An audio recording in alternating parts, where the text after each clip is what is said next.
Hello, hello.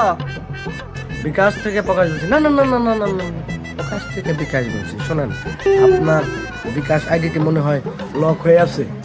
এলা হ, আমার বিকাশ নাম্বার তো ব্লক করা আছে। এখন কি করা লাগবো, ঠিক করে দেয়া ভাই? আপনি কি করেন, বিকাশের পিন নাম্বার কাউকে দিবেন না। দেখেন আপনার বিকাশটি ব্লক করে আছে, আমরা চাইলে আপনার বিকাশ আইডিটি ঠিক করে দিতে পারি। দেখেন একটা নাম্বার তুলেন, একটা নাম্বার তুলেন। দেখেন 2000 তো 2000 যোগ করেন, 2000 যোগ 2000, দেখেন যোগফলটা কত হয়। 2000 যোগ 2000, হ্যাঁ 4000 হয়, 4000 হয়। আচ্ছা আচ্ছা আচ্ছা, ঠিক আছে। এ হে, বিকাশ রেডে আসাল। ইয়াল্লা, বেড়ায় আমার বুধাই বানাইছে। আমার বিকাশে কুকুর রেডে আসাল, সব নিয়ে গেল ভাই। লোকটা তো দেখুব রে, বাইগা এটা দিয়ে দিবো।